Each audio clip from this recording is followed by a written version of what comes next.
अस्सलाम वालेकुम व्यूअर्स, मैं हूं फैसल रसूल और आप देख रहे हैं इंफॉर्मेशन वर्ल्ड। दोस्तों, आज की इस वीडियो में हम आपको बताएंगे अंटार्कटिका के बारे में चंद हैरत अंगेज़ और नाकाबिले यकीन मालूमात जिनसे यकीनन आज से पहले आप लाइल्म होंगे। अंटार्कटिका ज़मीन का वो टुकड़ा जहां चारों तरफ बर्फ़ ही बर्फ़ नज़र आती है। दुनिया की 90% से ज़ायद बर्फ़ इसी खित्ते पर पाई जाती है। अंटार्कटिका बेक वक्त एक बरे-आज़म भी है और एक मुल्क भी, जो दुनिया में किसी भी मुल्क की मलकियत नहीं है।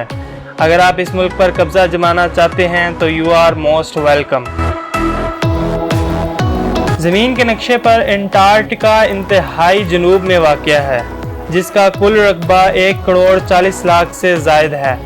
बरे-आज़म अंटार्कटिका का 98% हिस्सा बर्फ़ की तहों पर मुश्तमिल है, जो एक तह की औसत मोटाई 2160 मीटर तक हो सकती है।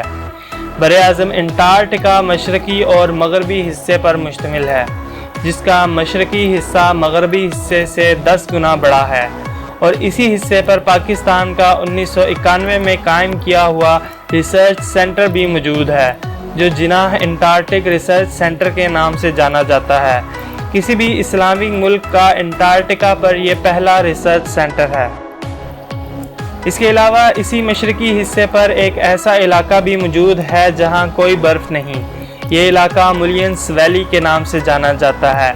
ये जगह इतनी मुख्तलिफ है कि इसे देखकर ऐसा महसूस होता है कि ये ज़मीन का नहीं बल्कि मरीख का हिस्सा हो। यही वजह है कि नासा ने अपने स्पेस प्रोग्राम के लिए इस जगह को टेस्टिंग साइट के तौर पर मुख्तस किया है। पूरा बरे-आज़म बर्फ़ से ढके होने की वजह से शायद आप लोगों का ख्याल हो कि ये जगह हमेशा से ही बर्फ़ से ढकी है, लेकिन हकीकत बिल्कुल इसके बरअक्स है। आज से 16 करोड़ साल पहले अंटार्कटिका एक सुपर कॉन्टिनेंट का हिस्सा था, जिसमें एशिया, अमेरिका और यूरोप समेत तमाम बरे-आज़म आपस में जुड़े हुए थे। लेकिन वक्त गुजरने के साथ साथ ज़मीन के नीचे मौजूद टेक्टोनिक प्लेट्स की हरकत की वजह से ये सुपर कॉन्टिनेंट हिस्सों में तकसीम हो गया, जिनमें से एक हिस्सा अलहदा होकर ज़मीन के इंतहाई जनूब में अंटार्कटिका की शक्ल इख्तियार कर गया। वीडियो को मज़ीद आगे बढ़ाने से पहले मेरी नए आने वाले तमाम दोस्तों से गुजारिश है कि हमारे YouTube चैनल इंफॉर्मेशन वर्ल्ड को सब्सक्राइब कर दें और साथ मौजूद घंटी के बटन को भी दबा दें, ताकि हर आने वाली नई वीडियो की अपडेट आपको मिलती रहे। मोअज़्ज़िज़ नाज़रीन कराम, जब कुछ साइंटिस्ट ने यहाँ पर सूखी ज़मीन की खुदाई की तो इन्हें कुछ पत्तों के निशान मिले, जिन पर रिसर्च करने के बाद मालूम हुआ कि ये पत्ते 2 करोड़ साल पुराने हैं। इसके अलावा सन 2014 में यहाँ से लंबी खोपड़ी वाले इंसानों के ढांचे मिले। बिल्कुल ऐसे ही लंबी खोपड़ी वाले ढांचे मिस्र और पेरू से भी दरियाफ्त हो चुके हैं, जो इस बात का सबूत है कि माजी बईद में अंटार्कटिका का साउथ अमेरिका के साथ कोई ना कोई कनेक्शन ज़रूर था। दोस्तों, अंटार्कटिका के मुतल्लिक दिलचस्प हक़ाइक़ की बात की जाए तो इस सरजमीन पर 6 माह का दिन और 6 माह की रात होती है, जहां सूरज मार्च के महीने में तलू होकर अक्टूबर में ग़ुरूब होता है। साइंसी लिहाज से इस बरे-आज़म को सहराए अंटार्कटिका भी कहा जाता है, क्योंकि सहरा हर उस सरजमीन को कहते हैं जहां बारिश का तनासुब इंतहाई कम हो, और माहिरीन के मुताबिक इस सरजमीन पर बारिश और बर्फबारी का तनासुब इंतहाई कम है। अलबत्ता आप इसे हवा की सरजमीन ज़रूर कह सकते हैं, क्योंकि यहाँ पर चलने वाली हवा की रफ्तार 320 मील फी घंटा तक हो सकती है। साइंटिस्ट का मानना है कि अगर अंटार्कटिका में मौजूद तमाम बर्फ पिघल जाए तो समुंदर का पानी 16 फुट तक बुलंद हो सकता है, जिससे दुनिया भर के बहुत से साहिली ममालिक समुंदर में गर्क हो जाएंगे। बरे-आज़म अंटार्कटिका में कोई मुकामी आबादी नहीं है, ताहम यहाँ एक आर्जी आबादी कायम की गई है, जहाँ हर साल गर्मियों में 4000 के करीब रिसर्चर्स इस बरे-आज़म में क़याम करते हैं, जिनकी तादाद सर्दियों में कम होकर 1000 तक रह जाती है।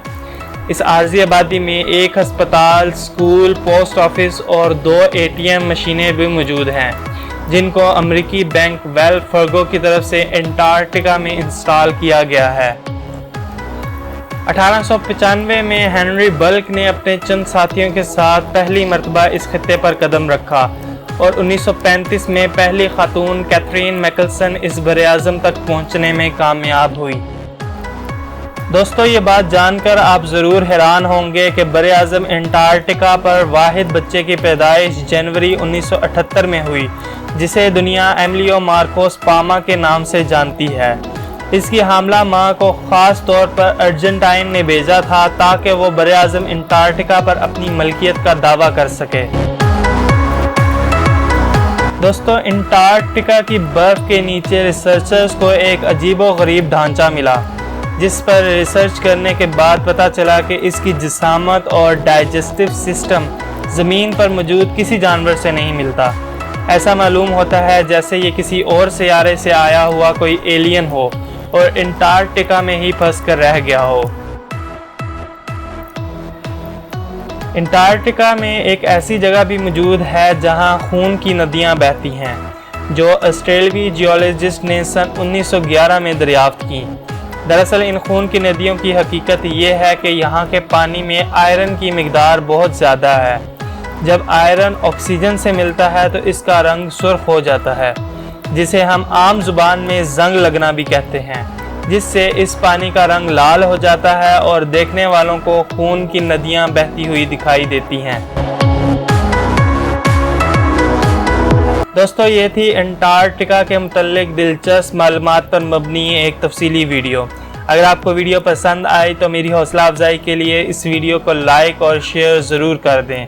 مزید ڈیلی اپڈیٹ کے لیے مجھے انسٹاگرام اور ٹویٹر پر بھی فالو کریں، جن کے لنک ڈسکرپشن میں موجود ہیں۔ آپ سے ملاقات ہوگی ایک نئی معلوماتی ویڈیو کے ساتھ۔ تب تک اپنے میزبان فیصل رسول کو دیجیے اجازت۔ دعاؤں میں یاد رکھیے گا۔ اللہ حافظ۔